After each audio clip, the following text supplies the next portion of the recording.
Hey y'all, this is AJ with Blackhawk Bushcraft. Sitting here under the shade. It's like 95 under the shade. It's over 100 degrees Fahrenheit today. And just spending some time doing a little tri-stick. You got the hole in the stick, your 7-notch, your pot hook, your square notch, saddle notches, a doohickey, the doohickey notch.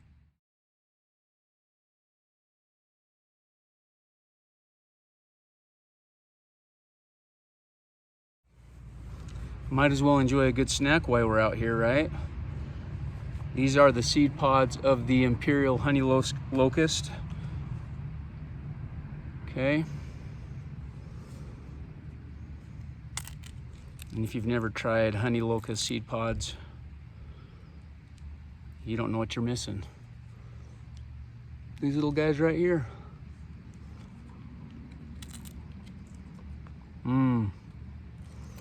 Tastes just as sweet as peas right out of the pod. Tastes just like legumes. So basically, split it, pinch it out.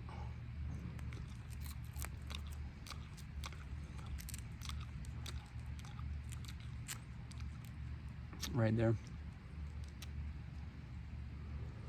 You don't need that part, it's pretty fibrous. Not all locust trees you can eat like this. The thorny black locust, stay away from those pods. They'll give you an upset stomach. They're probably won't kill you, but they have toxins in them that will make you feel pretty gross. Okay, I have more. I'm not gonna just sit here on film and eat these in your face. You know, the great Morris Kohansky says you should be able to cut any notch in a tri-skit. You should be able to cut any notch in a tri-stick in under 1 minute. Some knots, yes, I can. Other knots, like the reduction, no, I cannot.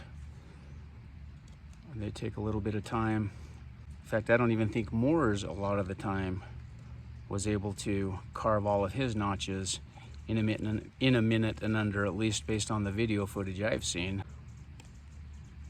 But it's a really good way to practice your knife skills for sure. Okay, so there you go. It's reduced here, still same diameter here, reduced here. And then I'm just gonna go ahead and thin it out.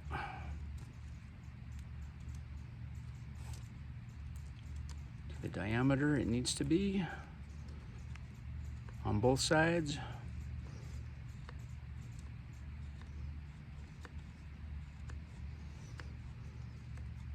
Okay, let's do the other side.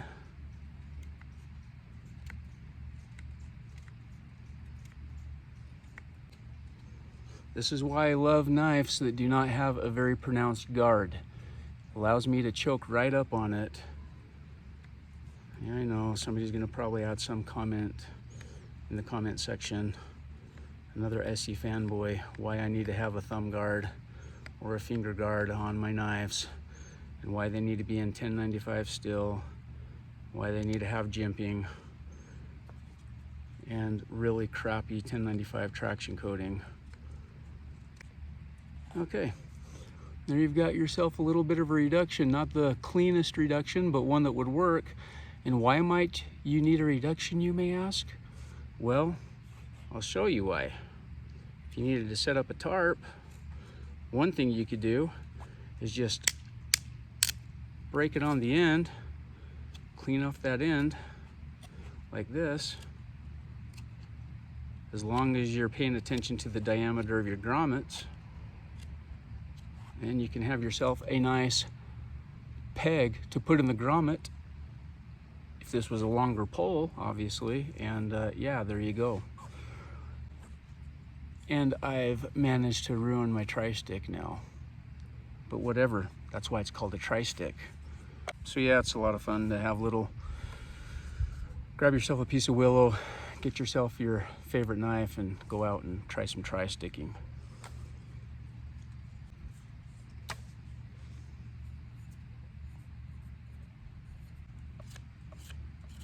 I was watching a YouTube video recently, and it was about survival knives. For those of you that know me, you know that I don't buy into the whole survival knife philosophy at all, because quite frankly, this can be a survival knife. One that's got a 10-inch blade can be a survival knife. Whether it's full tang or not full tang, it can be a survival knife. And I'm more of a small knife guy because I think you can do more with a small knife than you can with a big knife based on my preferences, because I'm not a one-tool option. And the thing that I think about one-tool options is doesn't make much sense to me. The reason why is because people that resort to doing everything they need to with one tool or trying to do that usually fall into 3 different categories. It's usually people that are putting themselves into situations to try to make everything work with one tool, only to find that one tool will excel at some things. In fact, excels at some things, but doesn't excel at everything they want to do. So it's kind of like your jack of all trades, master of none. So you'll have people that will take their one tool option and go out and try to do everything they need to do with one tool. Then you have those others that are survival reality TV fanatics and junkies that think, well, if I have a big old honkin' full tang 1/4 inch thick knife, I can pound my way through any survival situation ever, because that's what I see on TV. If I found myself with only one tool, this would be the one that could do everything. Hogwash, because those situations don't exist in reality. Well, actually, I take that back. They might exist in reality because of category number 3. And that's people that are completely unprepared when they go out into the outdoors. If you find yourself having to only rely on taking one tool, or rather, let me rephrase that. If you find yourself having to rely on just a single tool, that indicates lack of planning, in my opinion. Like, why would you do that to yourself? Would you go out into the wilderness without clothing on? Maybe on Naked and Afraid, again, fake garbage reality TV. Would you go out in a cold environment that's 20 below without proper cold weather gear? Maybe if you're dumb. Maybe if you're wanting to make some hyped up YouTube video based on unrealistic hypotheticals. Okay. I feel the same way about survival knives, because for me, survival is less about the tool and more about your survival brain. Okay? I mean, I've had conversations with people. It's like, what do you actually mean by survival knife? Well, it's a knife that needs to be able to chop, and it's a knife that needs to be able to cut and baton, to do everything you need to do, kitchen tasks. In fact, there's some knives out there. I'm not gonna complain about knife makers, because every knife maker kind of has their preferences, and they put out a product that they think works well for them and pray that other people will buy it and that it will work well with them too. But I'm not into knives that have all sorts of weird geometrical lines and grooves everywhere, to where it's like, well, this section right here is for bushcraft work, and then this section right here, that's for slicing, and this section up here, that's for skinning, and this section right here is for batoning, and this is like your improvised battle axe edge, and this up here is for if you want to, you know, shave your upper lip, and this piece right, too complicated. Why would you complicate a survival knife like that? And why do you think that you would need all those edges in a survival situation unless you're creating that survival situation on purpose and intentionally? Like, you're really going to need to rely on, well, this edge down here is for really getting in and digging in and working wood, and this one, any knife can do all of that. Like, if you're needing to work wood, whether it's a Scandi grind or a flat grind or a saber grind or whatever, granted, some grinds work better than others. Like, I think for woodworking, my preferred grind is a Scandi grind. But if all I had was a saber grind, if that's what I planned for, and some people do, I'd have no problem with that. It'd work just fine. But to call it a survival knife, it's like, what exactly are you saying? Like, if I didn't have the knife, that I wouldn't be able to survive? Like, I think of tools as they relate to survivability, but I don't think of a tool as like a one magical fix-all tool that will do everything you need to, because realistically, you've got 5 survival priorities, okay? And the use of a tool just helps facilitate what you need to accomplish to ensure that the 5 survival priorities are covered. Number 1 is you need to be able to breathe. You're not going to do much if you can't get air. Like, your body needs to breathe, okay?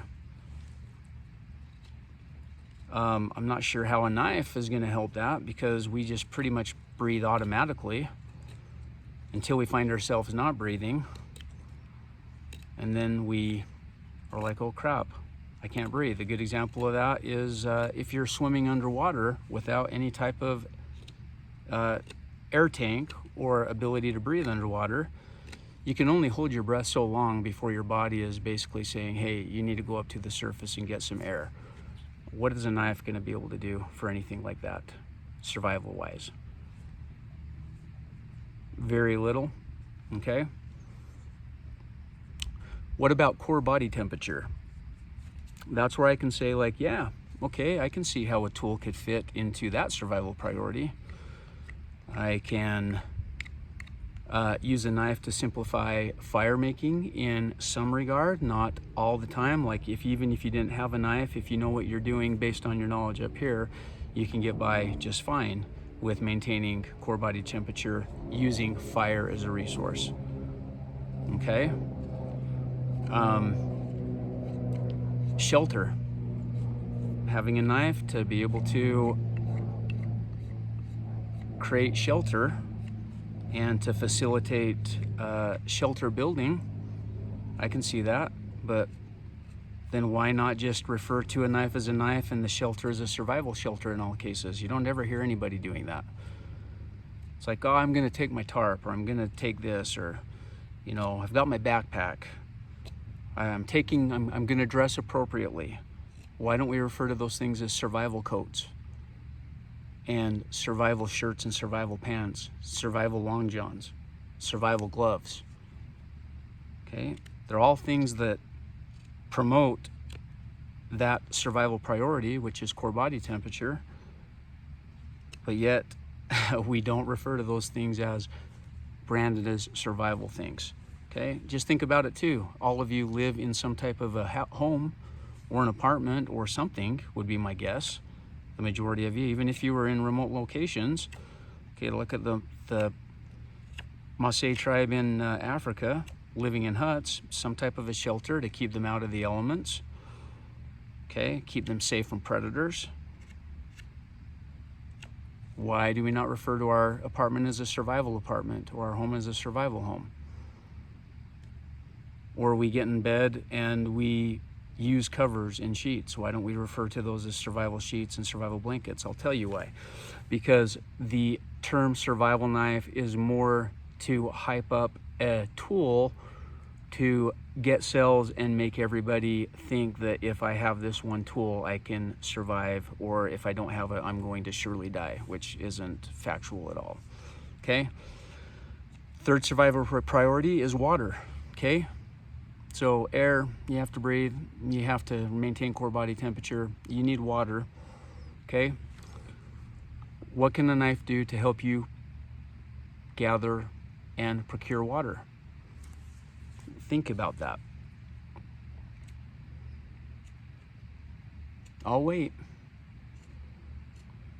Like, if you're in an area where there's no water, say that you're in some spicy slot canyon down in southern Utah or central Utah, some of my favorite places to play, my knife would do very little to be a resource for getting water in those areas. Okay, the best thing you could do to get water in those areas is to know, based on going into those areas, one, I need to take some water. Two, if I don't have water or I run out of water, where on a topographical map can I go to increase the likelihood that I can find and procure water? What does a knife have to do with that? Now, you might be able to craft something to carry your water. I don't know, if you had like other gear with you, a plastic bag or other things, it's like, why would you even want to rely on your knife? I mean, why don't you just plan accordingly and think about those things instead of pretending that if I just have a knife with me that all of my cares are going to be resolved and that I'm going to be able to survive and blah, blah, blah, blah, blah. Okay? Number 4, survival priority, is food. Calories. Your body needs calories. It needs energy to continue moving. Okay? How does a knife help with that? I could see how a knife could help with that. To create devices to procure food, traps, fishing equipment, you know, whatever that may be, sharp pointy end, cleaning fish, you know, whatever. So yeah, a knife would be a great option to have to help with that 4th survival priority of food. But again, is it really that the knife's doing anything? If you didn't have that knife and you found yourself in want of food, if you understand other things, like obviously you couldn't live off of plant matter indefinitely in most scenarios, but how many times have you gone out foraging and needed to actually whip out a big old honkin' survival knife to forage? I know I haven't. Basically go out and look what I need to do, or maybe if I need to cut something, okay, like if I've got some stalks and I'm wanting to cut something like cattails, then yeah, a knife. But if I didn't have my knife, does that mean that I wouldn't be able to gather those cattails some other way?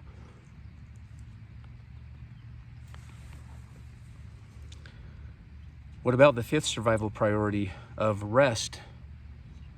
Okay, our bodies are like huge batteries. We need to be able to sleep. You can't function on no sleep indefinitely. I don't care what anybody says. Everybody's always wanting to talk about how great their survival knife is and how you need a survival knife and how you'll die if you don't have a survival knife. What if you're out in the field and you are not getting rest? Have you ever been sleep deprived before? I've gone through sleep deprivation and it absolutely sucks. You're not coherent, you're delirious, you can't think straight, you're exhausted. You find yourself that when your body is in any type of resting position, you will completely just crash and zonk out. What does a knife have to do with that?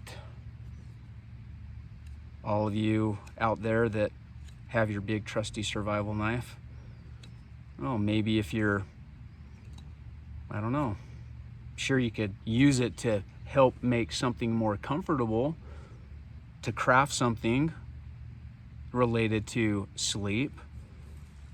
But really, like, your ability to rest and sleep is about making your body comfortable. I would think having an adequate shelter would be more conducive to good rest than a knife. However, a knife could help assist in building a shelter. But if you didn't have your knife, if you knew what you were doing, wouldn't you be able to find some way to shelter in out of the elements and still allow your body to rest? Many times when I was in the service, we weren't pulling out a knife to get rest. You were out on the demo range and trying not to get caught catching a few Z's before you were up at the demo range because everybody was so cotton picking tired. and you just rested up against a tree and got yourself a little power nap. Had some of your buddies make sure you could do that so that the cadre didn't come and get all, you know, their panties tied in knots because you were sleeping on the demo range. And then we would take turns and spill off our buddies so that they could do the same thing. There was no knife that was ever needed. Okay. Oh, here's the most important one. It's actually the 6th survival priority. What about the body's ability to recover from disease and injury? What does a knife have to do with that? All of you survival knife lovers out there. Okay, say that you're out in the wilderness and you end up getting sick with some type of a virus because you decided to drink water and the water was not clean. Okay, and you were out there long enough that the virus is actually able to take hold, or Giardia or some type of a bacteria. So say that you're out in the field for like a good 2 weeks drinking filthy water, or maybe you ate something and it made you super sick. Tell me how this knife is going to heal your body. You might need medicine. You might need antibiotics. If it's a virus, the virus may just need to do what the virus needs to do. And there's not really much you can do except for just wait things out. What about a really bad injury? What if you were to take a fall and break your femur? Okay, well, you could use this to maybe make a splint or help related to first aid, but what is this actually going to do to allow your body to heal? Think about that. The thing that's more survival related in terms of bacteria and viral or infection or sickness and injury has little to do with the knife. It's about getting the proper medical treatment that one may need. Say that you were out and you got bit by a venomous snake, or bitten by some type of a nasty creepy crawly during the middle of the night. What is this going to do for you? Okay. I know some of you are probably thinking, you're just trying to make things way too complicated. If people want to call it a survival knife, let them call it a survival knife, and I completely agree. People are willing or able to refer to a knife as a survival knife if that's what they want to refer to it. And I think a lot of the times they just brand it as survival knife because it makes a great selling point, instead of actually thinking in terms of things logically, and that the knife is simply a tool, just like a backpack is a tool, just like a water filter is a tool, just like a fishing pole is a tool, just like a tent or a tarp is a tool. Okay, all those things that also promote the body's ability to maintain the 6. I usually call them 5 because 6, sometimes you have little control over sickness. The body just sometimes gets sick. There's things you can do to mitigate that, but sometimes you just get sick even if you're doing everything you can to mitigate it. But I just have a hard time buying into the whole mentality that I need a huge honkin' survival knife. Like, people would look at this and say, no, that's a bushcraft knife, that's not a survival knife. And while I'll say yes, because of the grind and the design and the ability to use it to work wood to create different items that can promote and support the survival priorities of air, core body temperature, water, food, rest, and mitigating disease, illness, sickness, injury. This is as much a survival knife as anything else. My heck, a little Leatherman blade could be a survival knife, a multi-tool, Swiss Army knife, the sharpened lid of a number 10 can, folded in half and wedged into a piece of wood, could be a survival knife. But in what circumstances, realistically, I want you to really think about this. In what circumstances are you going to find yourself where all you're ever going to have is a knife. And that's what I hear, and that's what I don't agree with a lot of conversations that I've had with people. It's like, well, what if you only have your knife? Then it needs to be carbon steel, because what if that's the only thing that you have and you need to light a fire? You need to be able to drive sparks off the spine of your knife. What if, all these what ifs. And I just say, well, what if you don't even have your knife? Then what are you gonna do? Oh no, that would never happen, they say. That would never happen. I always have my knife. It's on my person all the time. I'm like, so? It's like, you think realistically you could never lose your knife? Like you're always gonna have your knife? And if your answer to that is yes, then why wouldn't it prove true for other gear items? Like if I have a knife, can I plan ahead accordingly and take a fire kit so that I don't need to use the edge of my blade, the spine of my blade, to strike a spark, to create a fire off of some charred material or something that would catch a spark? What about a tarp? You mean that I can't take a tent with me, throw that in my backpack? If I have my knife with me, why can't I have a ferro rod? Why couldn't I have a water container? Why can't I have all these things? Why is it that we somehow think that we're going to find ourselves in a situation where we need to plan for the only tool that we would ever have is a knife? Again, 3 categories of people believe that. Those that put themselves into those situations to test their abilities with only a knife, but they're unrealistic situations that would never just happen. And the reason why they would never happen is because you can plan so that those things don't happen. And even if you didn't plan to cover all things, I would sure hope you would have more gear than just a knife with you. It's like saying, well, I'm gonna go out into the bush and I'm just gonna take my knife. You're not gonna take clothing. You're not gonna take a pack with you. Maybe the answer is, they'd be like, no, what about your shoes? Are you just gonna go out barefoot, completely butt naked with nothing but a knife? Do you see how silly that is? No, I'd have my shoes. I mean, I don't consider clothing. Yeah, that's not a, really? Clothing isn't a tool. Shoes are not a tool to protect your feet, to protect your body. So my argument is, I don't discount what people want to call their tools. If people call their survival knife a survival knife, whatever.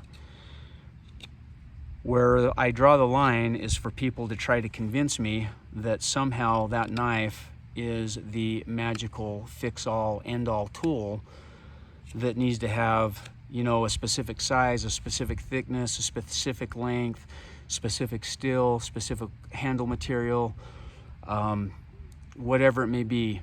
52 different edges that each edge accomplishes a specific task.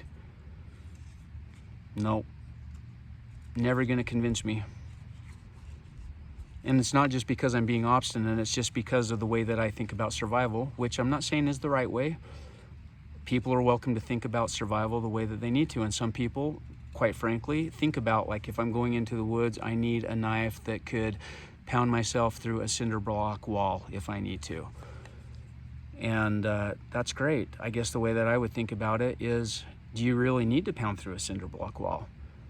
Why not just go over the wall? I mean, take your little knife, fell a couple of poles, a couple of dead standing trees, make yourself a ramp and shimmy up and go over the wall. Why try to chop yourself through a wall of cinder blocks simply to show everybody how tough your survival knife is, or that because you've created it and designed it that way to sell everybody on the idea that if they go out into the woods with anything but your specific knife that you've created, that somehow they're going to fail.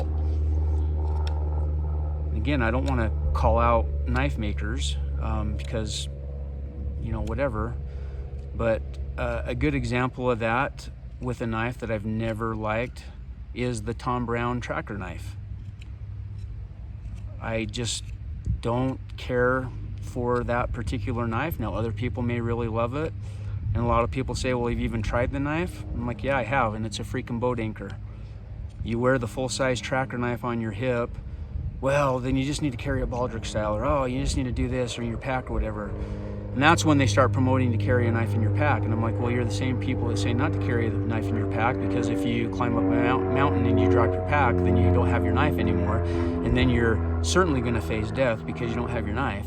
To see how it's like this vicious cycle of logic fallacies that I just don't jump on board with. Now, I've seen a lot of YouTube videos, and I know some people that really enjoy the Tom Brown tracker knife. They like to have that edge that does everything. They like the little scoop, you know, the little kukri style scoop with the little hook so that they can feather by doing draw cuts or whatever. Hey, if that's what works for you, then that's great. But don't sit and tell me how much of a survival that knife is, when this is just as much as a survival knife, or a Swiss Army knife could be just as much as a survival knife.